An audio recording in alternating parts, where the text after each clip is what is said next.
नमस्कार दोस्तों, स्वागत है आपका ऑलराउंडर भाई यूट्यूब चैनल पर। मेरा नाम है सुनील कुमार और आज हम बनाने जा रहे हैं 3D Max के अंदर एक मेटल गेट, वो भी लाइन की हेल्प से। तो टाइम ना वेस्ट करते हुए चलिए दोस्तों शुरू करते हैं और ओपन करते हैं 3D Max 2017। दोस्तों, अपनी प्रीवियस वीडियो के अंदर मैंने आपको लाइन के थोड़े बहुत यूजेस के बारे में बता दिया था, तो आज उसी का इस्तेमाल करके हम इस गेट को क्रिएट करने वाले हैं। साथ के साथ सबसे पहले मैं आपको बताऊंगा कि गेट को या इस टाइप के ऑब्जेक्ट को क्रिएट करने के लिए हमें रेफरेंस की रिक्वायरमेंट पड़ती है। अपनी इमेजिनेशन से हम इस टाइप के ऑब्जेक्ट नहीं बना पाते। तो इस वीडियो में सबसे स्टार्टिंग में मैं आपको यही बताने वाला हूँ कि इमेज की रेफरेंस को अपने व्यू पोर्ट पे कैसे सेट करा जाता है। तो इसके लिए सबसे पहले हम प्लेन का इस्तेमाल करेंगे। फ्रंट व्यू पर मैं इस प्लेन को क्रिएट कर देता हूँ। प्लेन को क्रिएट करने के बाद जो रेफरेंस हम यहाँ पे सेट करने वाले हैं, उस रेफरेंस का सबसे पहले डायमेंशन पता करा जाता है। तो मैं अपनी इमेज पे चले जाता हूँ। ये मेरी इमेज है जिसे मैं लाइन टूल की हेल्प से क्रिएट करने वाला हूँ। तो इस इमेज पर राइट क्लिक करके मैं चले जाऊंगा फाइल इंफॉर्मेशन के अंदर। तो यहाँ पे जो इसका डायमेंशन शो कर रहा है वो है 800 बाय 444। तो यहाँ पे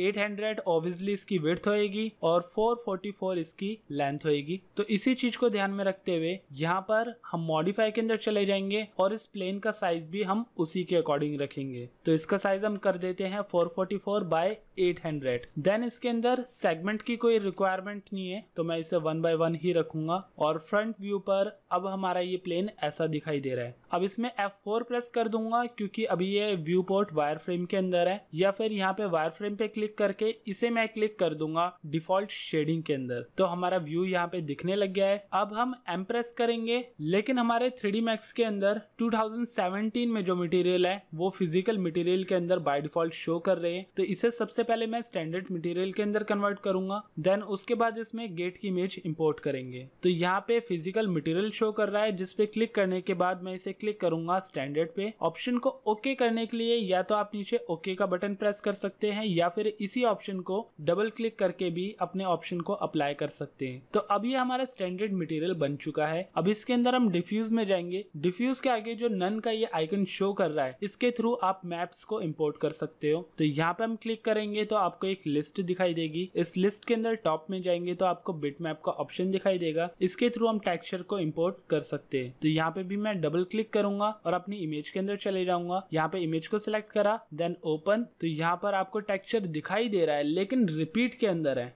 तो इसको इसके एक्चुअल साइज के अंदर कैसे लेकर आएंगे? हमने जो प्लेन क्रिएट करा है उसी प्लेन के साइज में हम इस टेक्सचर को भी साइज देने वाले हैं। तो यहाँ पे इसका साइज शो कर रहा है अभी 100 बाय 100, जो कि स्क्वायर शेप के अंदर है। लेकिन जो हमने इमेज इंपोर्ट करी थी वो वाइड के अंदर है, यानी कि विड्थ उसकी ज्यादा है और हाइट कम है। तो यहाँ पे विड्थ मैं इसकी कर दूंगा 800 और हाइट इसकी कर दूंगा 444, जो कि हमारी मॉडल की रिक्वायरमेंट थी। तो यहाँ पे हमने इस इमेज को ले लिया है। देन यहाँ पे असाइन मटेरियल टू सिलेक्शन और show shaded material in view port. अब दोस्तों, इसके अंदर एक चीज का ध्यान रखना, अगर आप मटेरियल बना रहे हो तो उसमें सिर्फ आपको असाइन करने की रिक्वायरमेंट होती है। लेकिन अगर आप टेक्सचर को इंपोर्ट करते हो या आपका मटेरियल टेक्सचर से लिंक्ड है, तो उस टेक्सचर को विजिबल करने के लिए आपको show shaded material in view port को ऑन करना होता है। तो यहाँ पे हमने ऑप्शन को ऑन कर दिया है और हमारा टेक्सचर यहाँ पे शो करने लग गया है। देन अब हम इस मटेरियल को क्लोज कर देंगे और यहाँ पे फ्रंट व्यू पर हमारा ये ऑप्शन अब शो करने लग गया है। अब हमें क्या करना है, टॉप व्यू पर जाना है और वाई एक्सिस के अंदर इसे थोड़ा सा मैं बैक कर दूंगा, क्योंकि जब भी हम मॉडल क्रिएट करते हैं वो हमेशा जीरो सरफेस के अंदर क्रिएट होता है। तो हम प्लेन को थोड़ा सा बैक में ही रखेंगे ताकि जो हमारा मॉडल है वो कहीं भी इस इमेज के साथ या इस प्लेन के साथ डिसॉल्व ना हो। तो अब जैसे कि आपको यहाँ पे दिखाई दे रहा है कि यहाँ पे ग्राफ भी इंक्लूड हो चुका है, तो जी प्रेस करके मैं इस ग्राफ को हटा दूंगा। देन ऑल्ट W का इस्तेमाल करके मैं इस व्यू पोर्ट को लार्ज कर दूंगा ताकि आप पूरे प्रीव्यू को बहुत ही अच्छे से देख सके। देन चले जाता हूँ मैं यहाँ पे क्रिएट में, शेप्स के अंदर स्प्लाइन में, और यहाँ पे यूज करूंगा लाइन टूल। अब एक कॉर्नर से स्टार्ट कर देते हैं। ये जो हमारा कॉर्नर का ऑब्जेक्ट है ये एक स्क्वायर बॉक्स के अंदर होएगा, जो कि सिलेंड्रिकल शेप में टॉप पे जा रहा है। तो इसके लिए सिंपल सिंपल मैं एक लाइन ही क्रिएट करने वाला हूँ यहाँ पे सेंटर में, टॉप से लेकर बॉटम तक। लेकिन मुझे ये लाइन स्ट्रेट लेकर जानी है तो मैं इसके लिए शिफ्ट का इस्तेमाल करूंगा। शिफ्ट प्रेस करने के बाद ये लाइन बिल्कुल स्ट्रेट क्रिएट होएगी, तो मैं इसे बॉटम तक क्रिएट कर देता हूँ। देन राइट क्लिक करके मैं इस लाइन के लिंक को खत्म कर दूंगा। तो यहाँ पे स्ट्रेट लाइन हमारी बन चुकी है। अब इसको हम डेप्थ कैसे देंगे, यहाँ पे रेंडर ऑप्शन के अंदर चले जाते हैं। रेंडर ऑप्शन के अंदर enable in render, enable in viewport on कर देंगे। इसको मैं रखूंगा रेक्टेंगुलर शेप, और यहाँ पे जो इसकी लेंथ है उसको मैं इंक्रीज करके देखता हूँ अभी मैनुअली। यहाँ पे लेंथ को इंक्रीज करने पर कुछ पता नहीं चल रहा है, तो विड्थ को इंक्रीज करते हैं। विड्थ का साइज मेरे हिसाब से यहाँ पे 15 तक जाना चाहिए, जैसा कि व्यू पोर्ट के अंदर भी शो कर रहा है। तो यहाँ पे मैं 15 बाय 15 यानी कि स्क्वायरिश शेप दे दूंगा, और बाकी जो इसकी लेंथ है वो लेंथ लाइन की लेंथ के अकॉर्डिंग क्रिएट हुई है। अब अगर मुझे इसे कस्टमाइज करना पड़े, यानी कि टॉप पर जैसे थोड़ी सी लेंथ मुझे इसकी कम करनी है, तो उसके लिए मैं मॉडिफाई के अंदर चले जाऊंगा, और यहाँ पे लाइन को कस्टमाइज करने के लिए हमें ये 3 ऑप्शन भी मिलते हैं। तो यहाँ पे वर्टेक्स पे क्लिक करूंगा और आपको एक पीला सा छोटा सा डॉट दिखाई दे रहा होगा। अगर मैं F3 से वायर फ्रेम के अंदर जाऊंगा तो भी आपको ये डॉट शो करेगा। तो इस डॉट के इस्तेमाल से आप अपनी स्ट्रेट लाइन को जैसे चाहे वैसे पोजीशन और कस्टमाइजेशन दे सकते हो। तो यहाँ पे मैंने इसे थोड़ा सा नीचे मूव कर दिया है, देन वापस से वर्टेक्स ऑफ कर दिया है। इसके जो कंट्रोल है वो 1 2 3 ये हमारे शॉर्टकट कीज है, इसके थ्रू आप इसे कंट्रोल कर सकते हो। अगर फॉर एग्जांपल आप लाइन से वर्टेक्स में गए हो तो आप 1 प्रेस करोगे, और अगर आपको वर्टेक्स से दोबारा लाइन में आना होगा तो आप दोबारा 1 प्रेस करोगे। तो यहाँ पे हमारा ये ऑप्शन अब ऑफ हो चुका है। अब दोबारा से ऊपर मुझे एक गुंबद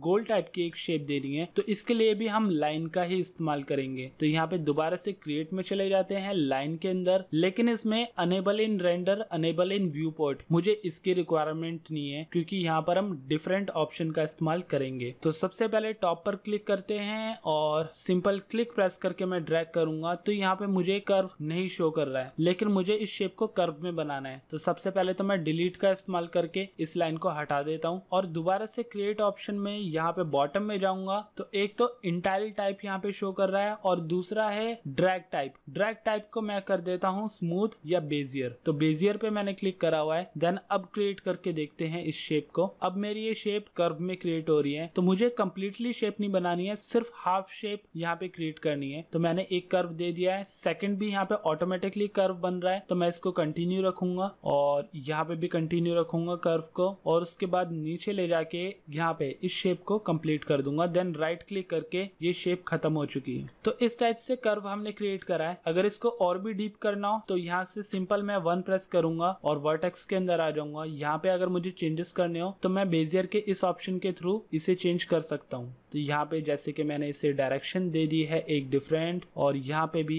इसे एक डिफरेंट डायरेक्शन दे देंगे। देन यहाँ पे भी एक डिफरेंट डायरेक्शन, और यहाँ पे थोड़ा सा मैं इसे वापस बाहर की साइड बैक कर देता हूँ, और यहाँ पर मुझे कर्व नहीं मिल रहा है तो मैं राइट क्लिक करके यहाँ पे क्लिक कर दूंगा बेजियर कॉर्नर पे, और अब मैं इस शेप को एडजस्ट कर सकता हूँ अपनी रिक्वायरमेंट के अकॉर्डिंग। तो ये हमने सेटअप कर दिया है। अब यहाँ पे इस वर्टेक्स को वापस से ऑफ कर दूंगा और इसके अंदर अप्लाई करूंगा एक मॉडिफायर। इस मॉडिफायर का नाम है मॉडिफायर लिस्ट के अंदर एल से लेथ अप्लाई कर देंगे। तो ये क्या करता है, हमारी ड्रॉ करी हुई उस शेप को 360 डिग्री एक सिलेंड्रिकल शेप में कन्वर्ट कर देगा। तो यहाँ पे जैसे ये शेप शो कर रही है, इसका एक्सेस पॉइंट डिसाइड करता है कि इसकी जो रेडियस है वो कहाँ तक जाएगी। तो यहाँ पे लेथ के ऑप्शन को मैं ओपन करता हूँ और एक्सेस पे क्लिक करता हूँ। देन इसमें एक्स एक्सेस पे मूव करके मैं इसको लेकर चले जाऊंगा अपनी रिक्वायरमेंट के अकॉर्डिंग विड्थ पर। तो जैसे ही परफेक्टली विड्थ मुझे यहाँ पे शो करेगी, मैं इस एक्सेस को वापस से ऑफ कर दूंगा, और यहाँ हमारा फर्स्ट कॉर्नर जो है वो क्रिएट हो चुका है। देन अब इसके बाद इस गेट की जो फ्रेम है वो हमें क्रिएट करनी है। तो इसके लिए दोबारा से मैं लाइन टूल में चले जाऊंगा, और इसमें enable in render, enable in viewport मुझे ऑन करने की रिक्वायरमेंट पड़ेगी। यहाँ पे रेक्टेंगुलर शेप जो सेट हुई हुई है उसको मैं अपनी रिक्वायरमेंट के अकॉर्डिंग चेंज करूंगा। पहले मैं एक लाइन क्रिएट करके देख लेता हूँ यहाँ पे कि इसकी जो डेप्थ है वो कितनी कितनी क्रिएट हो रही है, बट फिलहाल के लिए मैं यहाँ पे 5-5 पॉइंट लेंथ और विड्थ दे देता हूँ। तो यहाँ पे मैंने एक क्लिक करा और मेरे हिसाब से परफेक्टली साइज आ गया है, इसमें कोई चेंजेस करने की जरूरत नहीं है। अब ऐसे ही सिंपल प्रेस करके रखना है, देन ड्रैग करना है और ये कर्व अपनी रिक्वायरमेंट के अकॉर्डिंग क्रिएट होएगा। बट अगर इसमें कोई चेंजेस की रिक्वायरमेंट पड़ती भी है तो लाइन क्रिएट होने के बाद हम उसमें चेंजेस कर सकते हैं। तो यहाँ पे सिंपल एंड तक मैं इसको ड्रैग करूंगा और यहाँ पे शेप को परफेक्ट करने की कोशिश करूंगा। तो यहाँ पे शेप हमारी कंप्लीट हो चुकी है, लेकिन ये है कि एक बारी अगर हमने कर्व कर दिया तो दूसरी शेप भी हमारी कर्व ही जाएगी। इसको ब्रेक करने के लिए जो हमारा प्रोसीजर है वो ऑब्जेक्ट को कंप्लीट करने के बाद ही हमें शो करेगा। तो ऐसे ही मैं सिंपल नीचे क्लिक कर देता हूँ जहां पर मुझे इस लाइन का दूसरा कॉर्नर देना है। तो ये कॉर्नर हम सेट कर चुके हैं। देन इसके बाद यहाँ पे शिफ्ट प्रेस करके स्ट्रेट लाइन को और आगे लेकर चले जाएंगे और देन यहाँ से स्ट्रेट लाइन वापस से ऊपर और स्टार्टिंग पॉइंट से एंडिंग पॉइंट को मैं जोड़ दूंगा। देन यहाँ पे यस करना है। अब इस प्रॉब्लम वाले पॉइंट को हमें सॉल्व करना होगा। तो इसके लिए मैं 1 प्रेस करूंगा। अब हम लाइन के वर्टेक्स के अंदर आ चुके हैं और यहाँ पे वर्टेक्स हमारा सिलेक्टेड है। अभी हम बेजियर के अंदर है तो यहाँ पे राइट क्लिक करके चले जाएंगे बेजियर कॉर्नर के अंदर। ओके, तो यहाँ पे बेजियर कॉर्नर पहले से ही सिलेक्टेड है, तो सिर्फ हमें ये रिक्वायरमेंट है कि हमें इसे एरो को मूव करके वापस पीछे लेकर आना है, या फिर हल्का सा पहले मैं वाई एक्सिस में इसे टॉप पर उठा देता हूँ और उसके बाद इसे मूव करके अब मैं अपनी रिक्वायरमेंट के अकॉर्डिंग मूव कर सकता हूँ। अब इसके अंदर मूव करने की एक प्रॉब्लम है, मैं आपको दिखा दूं कि अगर आप यहाँ पे एरो के अंदर वाई एक्सिस को हिलाओगे तो जो इसका कर्सर पॉइंट है वो भी सिर्फ वाई एक्सिस के अंदर ही मूव होएगा। जैसे कि मैं इसे राइट में पुश कर रहा हूँ लेकिन ये राइट में पुश नहीं हो रहा है, यानी कि एक्सिस में नहीं जा रहा है, ये सिर्फ वाई एक्सिस के अंदर ही मूव हो रहा है। तो सबसे पहले वाई एक्सिस को मैं एडजस्ट कर देता हूँ, देन इसके बाद एक्स एक्सिस को मूव करके देखूंगा और उसके बाद यहाँ पे एक्स एक्सिस को हम एडजस्ट कर सकते हैं। तो ये लाइन हमारी यहाँ पे स्ट्रेट हो चुकी है। तो इस तरह से फाइनली हमारी एक शेप यहाँ पे सेट हो गई है। अब इसको हम क्या करेंगे, यहाँ पे जो इसकी लेंथ है, इसकी लेंथ को मैं थोड़ा सा इंक्रीज कर दूंगा क्योंकि इसके अंदर हमें डिजाइन भी ऐड करना है। यहाँ पे मैं इसकी लेंथ को लेकर चले जाता हूँ 10। विड्थ हमारी 5 ही रहेगी लेकिन लेंथ यहाँ पे 10 चले जाएगी। तो दोबारा से इस लाइन पे क्लिक करके मैं इस ऑप्शन को ऑफ कर दूंगा। तो यहाँ पे हमारा फ्रेम भी अब कंप्लीट हो चुका है। ऐसी ही एक स्ट्रिंग यहाँ पे सेंटर से होती हुई जा रही है। तो इसके लिए दोबारा से लाइन टूल ले लेंगे और इसको भी क्रिएट कर देंगे। एक पॉइंट से यहाँ पे सेंटर में प्रेस करा और ड्रैग करा, एक कर्व यहाँ पे क्रिएट हो रहा है। देन दूसरी डायरेक्शन में इस कर्व को दूसरी साइड कंप्लीट कर देंगे और राइट क्लिक करके इस पॉइंट को भी कंप्लीट कर दिया। तो लास्ट प्रॉपर्टी जो मैंने अप्लाई करी थी वही प्रॉपर्टी इस शेप के अंदर भी अप्लाई हुई है, तो हमें अभी कोई चेंजेस करने की रिक्वायरमेंट नहीं पड़ेगी। देन यहाँ पर हमारा सेंटर का ये फ्रेम भी बन चुका है। अब इसके बाद जो स्ट्रेट स्ट्रिंग यहाँ पे क्रिएट हुई हुई है हम इनको पहले क्रिएट कर लेते हैं। देन इसके बाद हम कर्सिव डिजाइन्स के अंदर जाएंगे। तो इसके लिए लाइन टूल का इस्तेमाल करेंगे और इसमें enable in render, enable in viewport on रखेंगे और इसके बाद रेडियल ऑप्शन इसमें ऑन कर देंगे। बट अभी चेक करके देखेंगे कि रेडियल की कितनी रिक्वायरमेंट यहाँ पे पड़ेगी। इसके लिए टॉप के एक स्ट्रिंग पे क्लिक करा, देन इसके बाद शिफ्ट प्रेस करके नीचे स्ट्रेट लाइन लेकर आ गए और यहाँ पर कहीं पर भी बीच की पोजीशन पे हमने क्लिक कर दिया। देन राइट क्लिक करके इस लाइन को हम कंप्लीट कर लेंगे। इसमें रेडियस की अभी रिक्वायरमेंट पड़ रही है यहाँ पे थिकनेस 2.5 या फिर 5 तो कुछ ज्यादा हो जाएगा, इसे हम 4 कर देते हैं। इतनी लेंथ यहाँ पे ठीक है। अब इसके बाद हमने क्या करना है, मूव टूल का इस्तेमाल करेंगे और यहाँ पे शिफ्ट प्रेस करके इसकी एक कॉपी करेंगे, देन ड्रैग करेंगे अपनी रिक्वायरमेंट के अकॉर्डिंग कहाँ पे पोजीशन देनी चाहिए। बट ये पोजीशन थोड़ी सी डिफिकल्ट हो जाएगी, तो इसके लिए थोड़ा सा इजी प्रोसीजर हम ले लेते हैं। इसको हम क्लोज करते हैं और चले जाते हैं लाइन को सिलेक्ट करके टूल्स के अंदर। टूल्स में आ जाएगा एरे का ऑप्शन। एरे में डिफरेंस ये है कि जो भी हम मूवमेंट करेंगे या जो भी हम कॉपीज करेंगे उसका प्रीव्यू हम देख सकते हैं, उसमें जो चेंजेस करने चाहिए वो भी हम देख सकते हैं। तो यहाँ पर एक्स एक्सिस के अंदर मुझे इसकी पोजीशन को चेंज करना है, तो यहाँ पे मूव ऑप्शन है और ये है XYZ। एक्स एक्सिस के अंदर मुझे चेंजेस करने हैं, तो यहाँ पे सिंपल मैं 1 अमाउंट दे देता हूँ और नीचे काउंट यहाँ पे 10 शो कर रहा है, लेकिन यहाँ पे कॉपीज की कितनी रिक्वायरमेंट पड़ेगी, 1 2 3 4 5 6 7 8 9 10 11 पोजीशंस की रिक्वायरमेंट पड़ेगी। तो मैं यहाँ पे 11 दे देता हूँ। इस लाइन को मिला के टोटल 12 है। देन इसके बाद जो इसकी प्रॉपर्टीज है वो हमें इंस्टेंस रखनी रखनी है, कॉपी रखनी है। फिलहाल के लिए मैं यहाँ पे कॉपी रखूंगा और उसके बाद प्रीव्यू देख लेते हैं। तो अभी जो पोजीशन है वो कम है, मैं यहाँ पे बढ़ा के देखता हूँ कि कितनी पोजीशन इसके लिए ठीक रहेगी। क्लिक करते रहेंगे जब तक इसकी पोजीशन अपनी रिक्वायरमेंट के अकॉर्डिंग सेट ना हो जाए। 25 में लगभग ये अपनी सही पोजीशन पे पहुंच चुका है। मैं इसे 24 करके देखता हूँ। 24 कम पड़ रही है तो मैं इसे 24.75 कर दूंगा और ये अपनी पोजीशन से थोड़ी सी डिफरेंस है क्योंकि यहाँ पे एक स्टिक मुझे कम लग रही है। मैं इसे 12 कर देता हूँ। अब देखता हूँ इसकी पोजीशन 22.5। ओके, अब एग्जैक्टली यहाँ पे पोजीशन आ चुकी है। तो प्रीव्यू हमने देख लिया है, यहाँ पे ओके कर देंगे तो हमारी ये सभी लाइंस यहाँ पे क्रिएट हो चुकी है। अब मैं क्या करूंगा, एक लाइन को सिलेक्ट करूंगा और मॉडिफाई के अंदर जाऊंगा। मुझे अब क्या करना है, इस एक लाइन की हेल्प से बाकी सभी लाइंस को कंबाइन करना है ताकि मैं इसको बहुत ही इजी वे में एडजस्ट कर सकूं इस डिजाइन की हाइट के अकॉर्डिंग। तो इसके लिए मैं क्या करूंगा, एक लाइन को सिलेक्ट करके नीचे प्रॉपर्टीज के अंदर जाऊंगा, इसमें स्प्लाइन को सिलेक्ट कर लेता हूं, देन और नीचे जाऊंगा, इसमें ऑप्शन आ जाएगा अटैच का या फिर अटैच मल्टीपल का। ढेर सारी लाइन सिलेक्ट करनी है तो अटैच मल्टीपल रखेंगे। देन इसके बाद जितनी भी लाइन्स हमने यहाँ पे क्रिएट करी है वो सारी के सारी शो करेगी। अब आपने ये ध्यान रखना है कि कौन सी लाइन आपकी यहाँ पर क्रिएट करी हुई है। फर्स्ट लाइन जो अभी हमारी सिलेक्टेड है वो है लाइन नंबर 5, यानी कि लाइन नंबर 5 के बाद की जितनी भी लाइन्स यहाँ पे क्रिएट करी है वो सारी यही स्ट्रिंग्स है। तो इनको मैंने सिलेक्ट कर लिया, देन अटैच पे क्लिक कर दिया। सभी की सभी लाइन्स अब अटैच हो चुकी है। अब सिंपल मुझे क्या करना है, यहाँ पे वर्टेक्स को सिलेक्ट करना है। चाहूँ तो मैं वायर फ्रेम के अंदर भी जा सकता हूँ और यहाँ पे वर्टेक्स के अंदर जाना है। यहाँ पे एक वर्टेक्स सिलेक्ट करेंगे, देन ड्रैग करेंगे थोड़ा थोड़ा नीचे इस डिजाइन के अकॉर्डिंग, ऐसे ही सेम इसको भी, और ऐसे फास्टली आपको मूव करके दिखाता हूँ।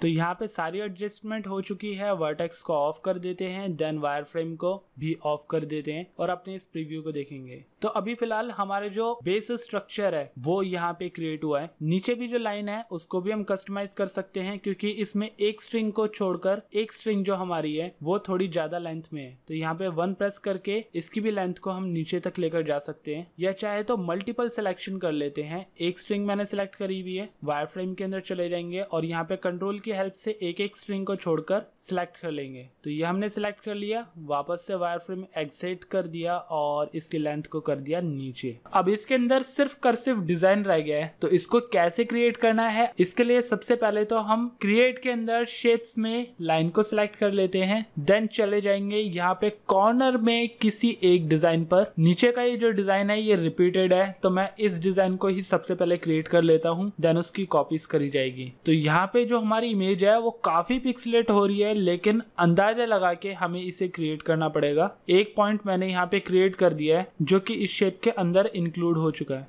देन दूसरा यहाँ पे क्लिक प्रेस करके रखा और ड्रैग करा, स्ट्रेट लाइन यहाँ पे क्रिएट हो रही है, यानी कि हमारी जो सेटिंग है वो दोबारा से कॉर्नर पर है। तो मैं डिलीट प्रेस करके इस फाइल को हटा देता हूँ और यहाँ पे बेजियर पे क्लिक कर देता हूँ। अब बनाते हैं अपनी फाइल को। यहाँ पे फर्स्ट क्लिक मैंने करा, देन इसके बाद क्लिक प्रेस करके रखा सेकंड और ड्रैग कर दिया, ये कर्व हमारा क्रिएट हो रहा है। उसके बाद नेक्स्ट कर्व हमें इसके लिए क्रिएट करना होगा। तो यहाँ पे चाहो तो हम इसे ब्रेक भी कर सकते हैं या सिंपली मैं एक क्लिक कर दूंगा इस शेप को यहाँ पे कंप्लीट करने के लिए। देन इसके बाद फिर एक कर्व इस पॉइंट पे प्रेस करके मैं सेट करता हूँ कुछ इस टाइप का, और उसके बाद नेक्स्ट जो डिजाइन है वो भी हमारा कर्व के अंदर ही बन रहा है, लेकिन इसको इग्नोर करते हुए सीधा मैं इसके एंड पॉइंट पे, यानी कि जहां पर ये कर्व शेप हमारी कंप्लीट हो रही है वहां पे मैंने क्लिक कर दिया। अब इसके बाद यहाँ पर भी मैं एक पॉइंट दूंगा, देन ड्रैग करके इसमें भी कर्व शेप थोड़ी प्रॉपरली सेट करने की कोशिश करूंगा। देन एक क्लिक इसी के पैरेलल में यहाँ पे मैंने दे दिया और उसके बाद थोड़ा सा ऊपर एक और क्लिक दे दिया।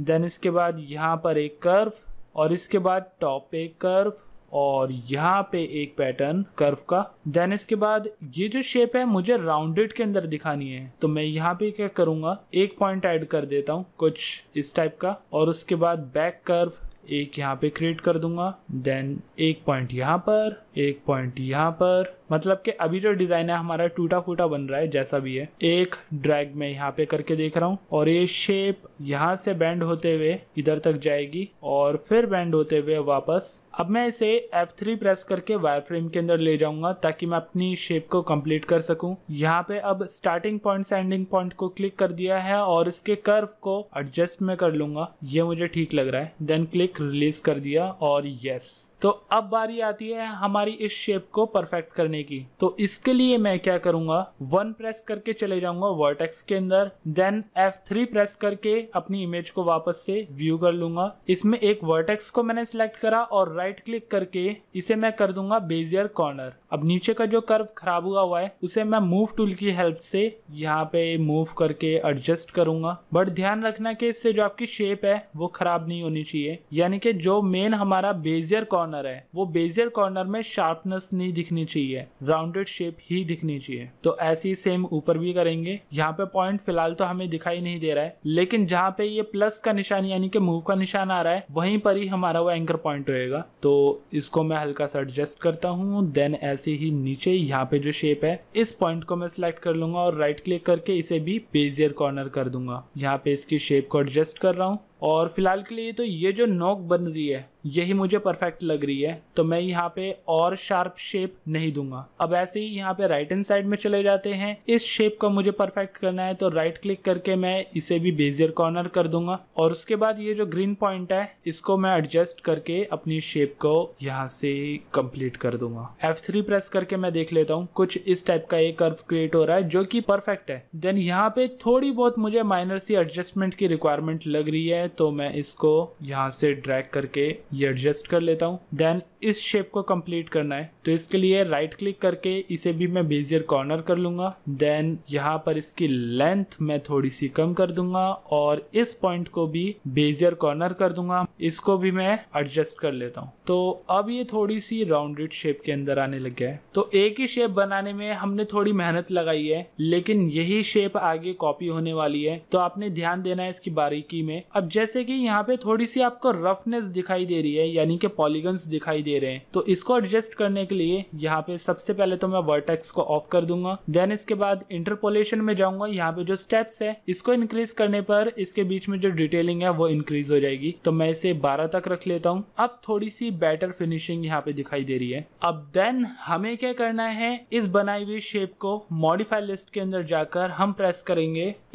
ई प्रेस करने पर एक्सट्रूड का ऑप्शन आएगा, क्लिक कर देंगे इस पे और इसकी अमाउंट मैं दे देता हूँ 2। देन अब इसको एडजस्ट करने के लिए हम जाएंगे टॉप व्यू पर, तो टी से टॉप व्यू पर चले जाते हैं। यहाँ पर जो अभी एक्सट्रूड की अमाउंट दी है वो फिलहाल के लिए ये ऑब्जेक्ट है, तो इसको मैं क्या करूंगा, यहाँ पे मैनुअली मूव करके थोड़ा सा पीछे लेकर चले जाता हूँ ताकि ये सेंटर में शो करे। और अगर आप चाहते हो कि ये परफेक्टली सेंटर शो हो, क्योंकि अभी हमारे जो गिज्मो है वो सरफेस पे शो कर रहा है जिसपे हमारा पाथ क्रिएट हुआ है, अगर आप चाहते हो कि ये गिज्मो हमारा ऑब्जेक्ट के सेंटर में आ जाए तो इसके लिए मैं चले जाऊंगा हायरार्की के अंदर। हायरार्की एक ऐसा ऑप्शन है जिसके थ्रू आप गिज्मो को कंट्रोल कर सकते हो, इसकी पोजीशन को चेंज कर सकते हो। तो यहाँ पे अफेक्ट पिवट ओनली होता है जिसके थ्रू हमारा सिर्फ पिवट ही मूव हो पाएगा, हमारा जो ऑब्जेक्ट है वो वहीं पे रहेगा। तो यहाँ पे मैंने पिवट को मूव करा। अब अगर मैं इसे ऑब्जेक्ट के बिल्कुल सेंटर में रखना चाहता हूँ तो इसके लिए यहाँ पे आता है सेंटर टू ऑब्जेक्ट। जैसे ही मैं क्लिक कर दूंगा तो वो ऑटोमेटिकली सेंटर में आ जाएगा। देन इसके बाद अफेक्ट पिवट ओनली मैं ऑफ कर दूंगा। तो यहाँ पे नीचे XYZ की अमाउंट आपको दिखाई दे रही होगी, जिसमें Y की अमाउंट हमें 0 रखनी होगी। अब दोबारा से हम इसे फ्रंट व्यू में चले जाते हैं और यहाँ पे इसके कॉपी का काम अब हम करेंगे। सिंपल मूव टूल का इस्तेमाल करके इसे मैनुअली एडजस्ट करेंगे कुछ इस टाइप से। ये ऑब्जेक्ट जो है ये थोड़ा सा डिसॉल्व हो रहा है, अंदर जा रहा है इस दूसरी शेप के, कुछ इस टाइप से। बट बाकी की जो कॉपीज है वो सिमिलर ही रहेगी, यानी कि ड्रैग करके इसकी मैंने पोजीशन दी और उसके बाद ओके, देन इसको फिर नीचे मूव कर दिया। इसमें हम प्रॉपर्टीज इंस्टेंस रख सकते हैं, यानी कि अगर हम इन फ्यूचर इस पैटर्न को चेंज करेंगे तो ये जो पूरी की पूरी सीरीज है इसमें भी चेंजेस हो जाएंगे। कॉपी का अगर आपको पता नहीं है कि मैं ये ऑप्शन कॉपी का कैसे यूज कर रहा हूँ, तो इसके लिए मैं शिफ्ट प्रेस करके रखूंगा। देन इसके बाद एक्स एक्सेस में मैं इसे मूव कर रहा हूँ और जब इसकी सही पोजीशन आ जाएगी तो सबसे पहले मैं क्लिक को रिलीज करूंगा, शिफ्ट को नहीं, सिर्फ क्लिक को रिलीज करना है। उसके बाद यहाँ पे इंस्टेंस या कॉपी आएगा, इंस्टेंस पे मैंने ओके कर दिया और उसके बाद मूव कर दिया नीचे। इंस्टेंस में ये बेनिफिट होता है कि अगर आप एक शेप में चेंजेस करोगे तो कॉपी हुए हुए सभी ऑब्जेक्ट्स के अंदर सेम चेंजेस होंगे। तो ऐसे ही सबकी कॉपी करनी है मैंने। तो यहाँ पे हम अपने सभी ऑब्जेक्ट्स की कॉपी कर चुके हैं। अब ऐसे ही क्या है कि सेम यही पैटर्न नीचे मिरर होकर आ रहा है। तो इसको हम कैसे क्रिएट करेंगे? इसके लिए सिंपल y एक्सिस के अंदर शिफ्ट प्रेस करके मैं इसकी कॉपी ले लूंगा। देन इसे हम कर देंगे इंस्टेंस, और इंस्टेंस करने के बाद हम इसे करेंगे मिरर, या आप मिरर कर लो या रोटेट कर लो, बात एक ही है। यहाँ पे मिरर ऑप्शन आपको दिखाई देगा। जैसे हम क्लिक करेंगे तो ये एक एक्सिस के अंदर मिरर हो चुका है, बट इसे मुझे x एक्सिस में नहीं बल्कि y एक्सिस में मिरर करना है, या फिर z एक्सिस में नहीं। फिलहाल तो इसका जो मिरर ऑप्शन है वो 2 बार ही हमें अप्लाई करना पड़ेगा। तो एक बार ही हम अप्लाई कर चुके हैं, देन ओके। इसके बाद दोबारा क्लिक करेंगे और अब इसे x एक्सिस के अंदर मिरर कर देंगे, देन ओके। तो 2 बार अप्लाई करने के बाद अब सही पोजीशन आई है इस ऑब्जेक्ट की। अब इसे हम एडजस्ट करेंगे अपनी इस रिक्वायरमेंट के अकॉर्डिंग, कुछ इस टाइप से। ऐसे ही अब नीचे भी कॉपीज करते रहेंगे। अब नीचे कॉपी करने में डिफरेंस मैं आपको बता दूं कि यहाँ पे सभी की सभी कॉपीज एक पैरेलल लाइन के अंदर है। ऊपर क्या था कि मुझे कस्टमाइज करने की रिक्वायरमेंट थी, क्योंकि यहाँ पे कहीं कहीं इसकी पोजीशन जो है वो एक कर्व के अकॉर्डिंग यूटिलाइज हो रही थी। तो वो एडजस्टमेंट हम एरे के थ्रू नहीं क्रिएट कर सकते थे, लेकिन नीचे एक पैरेलल लाइन के अंदर कॉपीज करना आसान है एरे के थ्रू। तो यहाँ पे मैं मैनुअली कॉपी ना करते हुए चले जाऊंगा, पहले मैं इस स्क्रीन को सेट कर लूं। अब मैं चले जाऊंगा टूल्स के अंदर, यहाँ पे एरे में, एरे के अंदर यहाँ पे मैं इसकी अमाउंट अब माइनस में दूंगा, क्योंकि मुझे लेफ्ट हैंड साइड से मूव करना है। तो मैं यहाँ पे x एक्सिस में -5 कर देता हूँ एग्जांपल के तौर पे। इसमें कितनी कॉपीज होनी चाहिए ये भी हम अपनी प्रीव्यू के अकॉर्डिंग देखेंगे। तो यहाँ पे मैं प्रीव्यू ऑन कर देता हूँ। अभी कॉपीज हो ही तो है, लेकिन सिर्फ -5 अमाउंट काफी नहीं है। मैं थोड़ा सा और नीचे कर लेता हूँ और यहाँ पे अमाउंट को चेंज करके देखता हूँ। कुछ इतना 29 तक पहुंच चुका है, 30। अब ये तो मैं फर्स्ट ऑब्जेक्ट को देख रहा था। यहाँ पर अभी इनमें क्वांटिटी में भी तो कमी है, तो मैं इसकी क्वांटिटी यहाँ पे बढ़ाता हूँ, 11 करके देखते हैं। 11 भी यहाँ पे कम पड़ रहे हैं, या फिर पोजीशन की कमी है। इसको एडजस्ट करते हैं, अब देखते हैं कहाँ पे जा रही है। हाँ, अब सही क्वांटिटी आ चुकी है यहाँ पे, यानी कि डिस्टेंस अब हम अपनी रिक्वायरमेंट के अकॉर्डिंग यहाँ पे सेट कर सकते हैं। 22.5 परफेक्ट हो चुका है। सिर्फ यहाँ पे 2 क्वांटिटी हमें और बढ़ानी है, 11 की जगह मैं कर दूंगा 13। तो अब यहाँ पे अमाउंट पूरी है। देन इसके बाद इसे भी इंस्टेंस रखेंगे, देन ओके। तो बहुत ही इजी मेथड के थ्रू हम यहाँ पे एडजस्टमेंट कर चुके हैं, इसको सेट कर चुके हैं। अब चलते हैं दूसरे डिजाइन के अंदर। ये जो पैटर्न हमारा बना हुआ है ये और भी जगह आपको मैं दिखा देता हूँ। यहाँ पे टॉप पे भी सेम ही शेप को अप्लाई करा हुआ है। तो ऐसे में हम एक ही शेप को क्रिएट करेंगे, चाहे वो थोड़ा टाइम कंज्यूमिंग हो सकता है, लेकिन उसकी कॉपी पेस्ट का इस्तेमाल करके हम इस डिजाइन को कंप्लीट कर पाएंगे। तो यहाँ पे सिंपली मैं इस्तेमाल करता हूँ क्रिएट में जाके लाइन टूल का, और इसमें मैं रेंडर का इस्तेमाल करने वाला हूँ, यानी कि enable in render, enable in viewport. क्योंकि इसमें स्ट्रिंग और पैटर्न जो यहाँ पे क्रिएट हो रहा है वो एक पैरेलल लाइन के अंदर है, यानी कि इसमें मोटे और पतले का कोई डिफरेंस नहीं शो कर रहा है। तो इसके लिए सिंपली मैं यहाँ पे क्लिक करूंगा, देन उसके बाद ड्रैग करूंगा एक परफेक्टली कर्व देने के लिए, देन यहाँ पे भी एक कर्व, यहाँ पे भी, और कुछ इस टाइप से। कोशिश करना कि कम पॉइंट के अंदर आप ये सभी एडजस्टमेंट को क्रिएट कर सको, क्योंकि जितने पॉइंट ज्यादा बनेंगे उतने ही ज्यादा सेगमेंट आपके इस मॉडल के अंदर आ जाएंगे। तो यहाँ पे भी हमारी जो शेप है ये कंप्लीट हो गई। देन राइट क्लिक करेंगे तो यहाँ पे शेप हमारी अब सेट है। इसे मैं रेक्टेंगुलर शेप के अंदर रखूंगा, और यहाँ पे जो अमाउंट है 2/6 इसे मैं कर देता हूँ 2/4।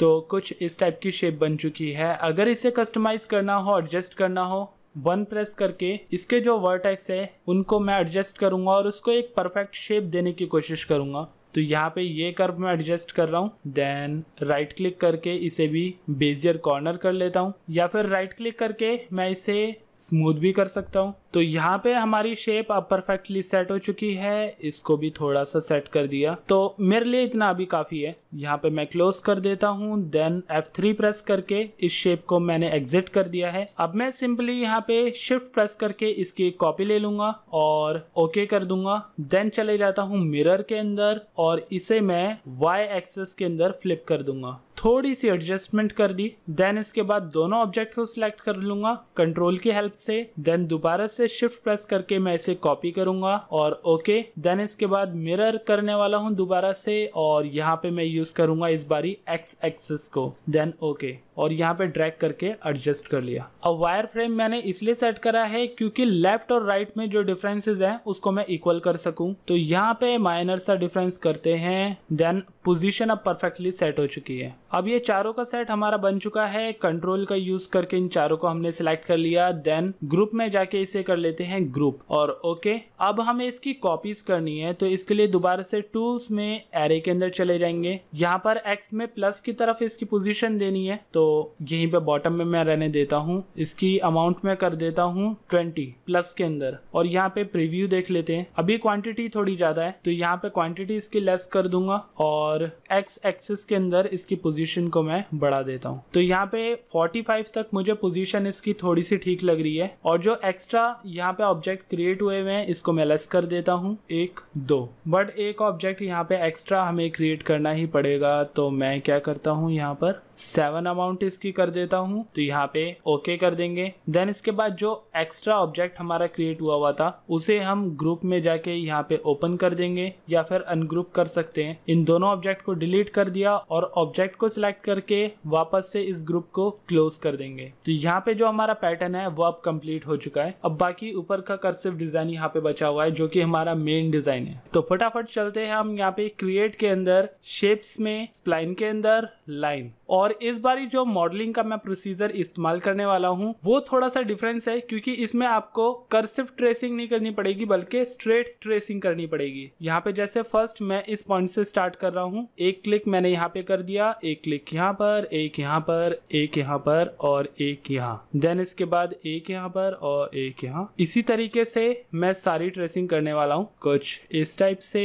देन एक बॉटम में ले लेते हैं, एक यहाँ कॉर्नर में, देन इसके बाद एक पॉइंट यहाँ पर आ जाएगा, एक पॉइंट यहाँ, एक यहाँ, यानी कि मोस्टली जो कॉर्नर्स है उसको मैं कवर अप करते जाऊंगा। तो इस तरीके से ये पार्ट हमने कंप्लीट करना है। अभी फटाफट इसके पॉइंट्स ले लेते हैं, देन यहाँ पे भी, और एक यहाँ पर, एक यहाँ। जितना कर्व बड़ा होगा उतने हम दूर दूर पॉइंट ले सकते हैं, और जितने कर्व करीब होंगे हम उतने ही ज्यादा क्वांटिटी के अंदर यहाँ पे पॉइंट क्रिएट करेंगे। तो कुछ इस टाइप से ये सभी पॉइंट हमने क्रिएट करने हैं। एक मैंने यहाँ पे ले लिया, एक यहाँ और एक यहाँ पर।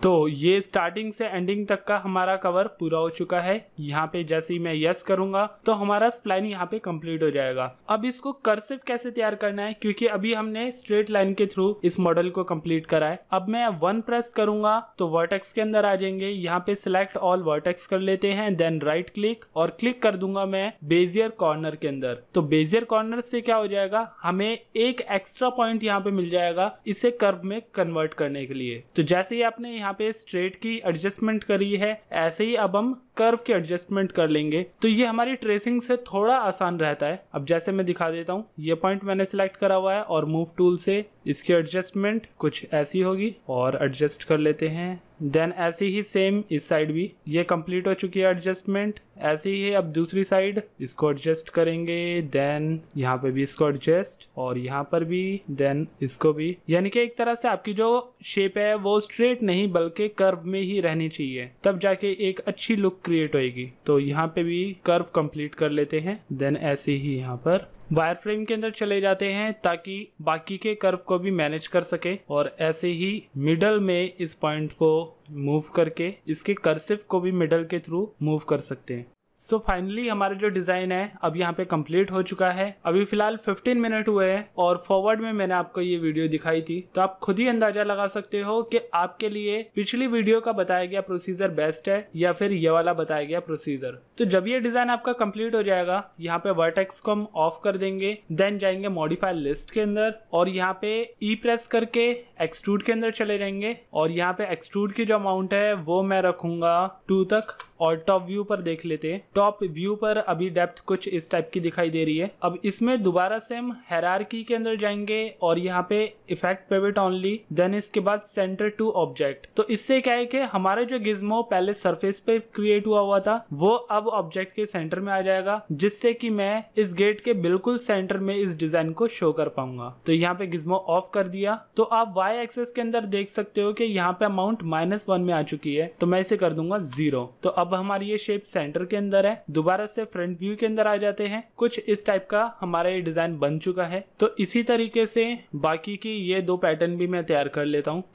तो अब हमारा कर्सिव डिजाइन यहाँ पे कंप्लीट हो चुका है। देन इसके बाद ऊपर जो डिजाइन थे वो डिजाइन मैं नीचे भी क्रिएट कर चुका हूँ, तो मैं इसी की कॉपी ऊपर भी सेट कर दूंगा। तो यहाँ पे मूव टूल का इस्तेमाल करके एक सेटअप को मैं ऊपर ले जाता हूँ, देन इसे कॉपी में मैं रखूंगा और ओके। अब इसके बाद ये जो ऑब्जेक्ट है मैंने पिछले पार्ट के अंदर ग्रुप करा था, तो यहाँ पे ग्रुप में जाके इसको अनग्रुप कर दूंगा और तीनों ऑब्जेक्ट को डिलीट करके सिर्फ एक शेप को यहाँ पे रखने वाला हूँ। तो इसको मैं मूव करके सेट कर देता हूँ यहाँ पर पोजीशन पर, आर प्रेस करके इसे स्केल कर लेंगे। अब स्केल करने के साथ साथ आप एक चीज का ध्यान रखना कि आपके जो इस मॉडल के स्ट्रोक है वो थोड़े से मोटे हो जाएंगे, तो उसको आपको बाद में एडजस्ट करना पड़ेगा। तो ये मैंने सेट कर दिया है। देन थोड़ा सा ई प्रेस करके मैं इसे रोटेट भी कर दूंगा अपनी रिक्वायरमेंट के अकॉर्डिंग। तो ये परफेक्टली शेप हमारी सेट हो चुकी है। शिफ्ट प्रेस करके इसी की एक कॉपी ले लूंगा ऊपर, देन ओके, और इसको रोटेट करके सेम साइज के अंदर इस मॉडल को मैं दूसरी साइड सेट कर दूंगा। तो दूसरा पार्ट भी हमारा सेट हो चुका है। अब जरा इसकी लेंथ को देख लेते हैं। प्रॉपर्टी के अंदर चले जाते हैं और यहाँ पर रेंडरिंग के अंदर अभी जो अमाउंट है वो 4 और 2 शो कर रही है, लेकिन टॉप व्यू पर जाके हम देख लेते हैं कि इसकी जो स्ट्रेंथ है यहाँ पर बढ़ चुकी है। ध्यान रखना कि जब हम मूव रोटेट स्केल के अंदर किसी ऑब्जेक्ट की प्रॉपर्टीज को चेंज कर देते हैं तो यहाँ पर जो सेटिंग है फिर वो प्रॉपर नहीं रहती। तो यहाँ पे मैं स्केल का इस्तेमाल करके इसकी लेंथ को कम कर देता हूँ और इसके अमाउंट में रख लेता हूँ 1.25।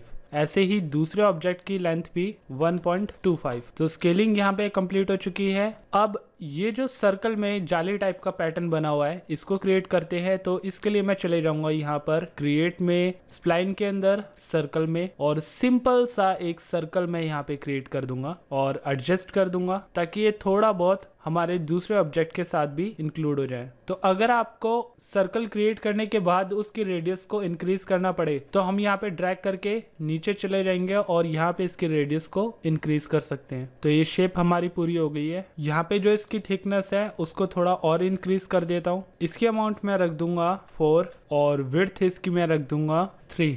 देन इसके अंदर जो जाली का पैटर्न है उसके लिए सिंपल मैं लाइन का इस्तेमाल करने वाला हूँ और इसमें रेडियल का इस्तेमाल करूंगा। लाइन की अमाउंट इसमें बहुत कम रखने वाला हूँ, जैसे कि 0.5। और यहाँ पे F3 प्रेस करके वायर फ्रेम के अंदर सिंपल एक लाइन क्रिएट करूंगा शिफ्ट का इस्तेमाल करके स्ट्रेट, देन राइट क्लिक करके लाइन कंप्लीट। अब शिफ्ट का इस्तेमाल करके ही लेफ्ट में और राइट में इसकी कॉपीज बना लेते हैं। तो यहाँ पे एक कॉपी, देन इसके बाद दूसरी और फिर तीसरी, देन ऐसे ही राइट हैंड साइड में भी। अब इसको हम अटैच कर लेंगे। तो अटैच करने का एक प्रोसीजर मैं आपको बता चुका था अपनी पिछली वीडियो के अंदर। दूसरा प्रोसीजर मैं आपको बताता हूँ कि राइट क्लिक करके आप यहाँ पे अटैच ऑप्शन के अंदर चले जाओगे और उसके बाद मैनुअली जितने भी शेप्स को आप सिलेक्ट करोगे वो सारे के सारे इस लाइन के साथ ही अटैच हो जाएंगे। अटैच करने का बेनिफिट ये है कि जब आप वर्टेक्स के अंदर जाओगे तो सभी के वर्टेक्स को आप एक ही बारी में कस्टमाइज कर सकते हो। तो यहाँ पे 1 प्रेस करूंगा और वर्टेक्स के अंदर जाके इसकी जो लेंथ है वो मैं मैनुअली हाइट में कम कर दूंगा ताकि सर्कल से कोई भी इस टाइप की शेप बाहर ना निकले। तो यहाँ पे भी लेंथ लेस कर दी, सर्कल के अंदर अंदर रहनी चाहिए। तो ये एडजस्टमेंट हमारी हो चुकी है। अब हम क्या करेंगे, वर्टेक्स ऑप्शन को ऑफ कर देते हैं और अब हम गिज्मो को कर देंगे ऑब्जेक्ट के सेंटर में, क्योंकि अभी हमारा मेन गिज्मो जो है वो राइट हैंड साइड में शो कर रहा है। तो हायरार्की के अंदर जाएंगे, affect pivot only, then centre to object, और उसके बाद अफेक्ट पिवट ओनली ऑफ कर देंगे। शिफ्ट प्रेस करके मैं इसे रोटेट करता हूँ, देन यहाँ पे ओके, और नीचे जो इसका एंगल है वाई एक्सिस के अंदर वो मैं कर दूंगा 90। तो प्रॉपरली अब रोटेशन यहाँ पे हो चुकी है। मूव टूल का इस्तेमाल करके थोड़ा सा मैं इसे राइट में ले जाऊंगा। तो ये जाली का जो हमारा पैटर्न है वो बन चुका है। ये हाफ सर्कल यहाँ पे क्रिएट करना बाकी है। यहाँ पे मैं सर्कल लूंगा और क्रिएट कर दूंगा एक सर्कल। इसके अंदर अनेबल इन रेंडर और अनेबल इन व्यू पोर्ट मुझे ऑफ रखना होगा। तो मैं यहाँ पर मॉडिफाई के अंदर चले जाता हूँ और इन दोनों ऑप्शंस को ऑफ कर देता हूँ। तो इसे ट्रिम या एडजस्ट करने के लिए राइट क्लिक करके मैं इसे करूंगा convert to editable spline. Editable spline पे करने के बाद वर्टेक्स के अंदर जाके इसका जो वर्टेक्स है वो मैं डिलीट कर दूंगा और बाकी के जो वर्टेक्स है इन दोनों वर्टेक्स को मैं कर दूंगा बेजियर कॉर्नर। बेजियर कॉर्नर पे करने के बाद आप इस शेप को अब अंदर मूव कर सकते हो और आपकी ये जो लाइन है ये स्ट्रेट हो जाएगी। तो यहाँ पर मैं इसे अप्लाई कर देता हूँ मॉडिफाई के अंदर जाके, एक्सट्रूड, कुछ इस टाइप का ये शो करेगा। और नेक्स्ट ऊपर जो शेप बनी हुई है वो देखने में तो कंबाइंड शेप लग रही है, लेकिन दो डिफरेंट गेट के जॉइंट होने के बाद इस टाइप की शेप क्रिएट होनी है। तो इसको हम सर्कल के अंदर तो नहीं दिखा सकते, यानी कि रेडियल नहीं दिखा सकते, इसके लिए हमें फ्लैट पैटर्न ही बनाना पड़ेगा। तो यहाँ पे मैं लाइन के अंदर चले जाता हूँ और क्रिएट करता हूँ ये डिजाइन। कुछ इस टाइप का डिजाइन मैंने क्रिएट कर लिया है और यहाँ पे मैं इसे स्ट्रेटली कंप्लीट कर दूंगा। देन यस, और इसके बाद 1 प्रेस करके इस पूरे पैटर्न को मैं राइट क्लिक करके बेजियर कर दूंगा, ताकि इसमें अगर कोई कर्वनेस मुझे देनी हो तो मैं इजीली दे पाऊँ। ऐसे ही सेम यहाँ पर भी, और चाहे तो इस एक्स्ट्रा वर्टेक्स को हम डिलीट भी कर सकते हैं। तो ये शेप हमारी बन चुकी है। कोशिश करना कि ये जो लाइन आपकी क्रिएट हो रही है ये बिल्कुल स्ट्रेट रहे। थोड़ी सी लेफ्ट में अंदर की साइड भी चले जाएगी तो कोई बात नहीं, लेकिन बाहर की साइड नहीं होनी चाहिए। तो यहाँ पे वर्टेक्स ऑफ कर देंगे। देन इसमें भी अप्लाई कर देंगे एक्सट्रूड मॉडिफायर, और इसकी जो अमाउंट है वो हम 2 ही रखेंगे। अब हम हायरार्की के अंदर चले जाते हैं और इसको भी हम सेंटर में क्रिएट करेंगे। तो यहाँ पे अफेक्ट पिवट ओनली और उसके बाद centre to object. Then affect pivot only हमारा ऑफ हो जाएगा और जो नीचे y की अमाउंट है उसे हम दोबारा से 0 कर देंगे, ताकि ये भी हमारा सेंटर में शो करे। अब ये जो पैटर्न हमने क्रिएट करा था ये हमारा क्रॉस के अंदर जा रहा है। तो यहाँ पे दोनों इन वायर्स को हम सिलेक्ट कर लेते हैं कंट्रोल का इस्तेमाल करके, और मैनुअली इसे रोटेट करके देखते हैं। वो हो रही है y एक्सिस के अंदर 45। देन ऐसे ही दूसरे ऑब्जेक्ट को भी 45 एंगल पे रोटेट कर देंगे। तो कुछ इस टाइप का पैटर्न हमारा ये परफेक्टली शो करेगा। अब लास्ट नीचे इसके अंदर बचा है ये बॉक्स शेप, देन ये होल्डर। तो नीचे का बॉक्स बनाना बहुत आसान है। इसके लिए सिंपल आपने यहाँ पे रेक्टेंगल शेप लेना है और एक कॉर्नर से दूसरे कॉर्नर तक ये रेक्टेंगुलर शेप क्रिएट कर देंगे, लेकिन सिर्फ एक ही गेट के लिए। इसकी हाइट अगर कस्टमाइज करनी हो तो आप मॉडिफाई के अंदर जाकर यहाँ पे नीचे लिस्ट में इसकी लेंथ को इंक्रीज और डिक्रीज कर सकते हो। देन लास्ट अब इसके अंदर एक्सट्रूड अप्लाई कर देंगे और इसकी भी सेम अमाउंट या फिर ज्यादा अमाउंट हम रख सकते हैं, क्योंकि नीचे बेस हमने क्रिएट करना है। तो यहाँ पे 4 अमाउंट हमने दे दी है। देन इसके बाद हायरार्की में effect pivot only centre to object. Then इसके बाद दोबारा से इफेक्ट पिवट ओनली हम ऑफ कर देंगे और y एक्सिस के अंदर 0 अमाउंट दे दी। अब लास्ट जो इसका होल्डर है इसको बनाने के लिए सिंपल यहाँ पे हम लाइन टूल का इस्तेमाल कर देंगे टॉप से बॉटम तक, क्योंकि हमने सिर्फ मॉडल ही क्रिएट करना है। तो इसको प्रॉपरली रोटेट होता हुआ या फिर 3 पार्ट के अंदर दिखाना जरूरी नहीं है। सिंपल एक लाइन बनाई, enable in render, enable in viewport, और इसके बाद यहाँ पे रेडियस मैंने दे दिया इस ऑब्जेक्ट के अकॉर्डिंग 6.5 यहाँ पे अमाउंट ठीक है। देन ऐसे ही मूव टूल का इस्तेमाल करके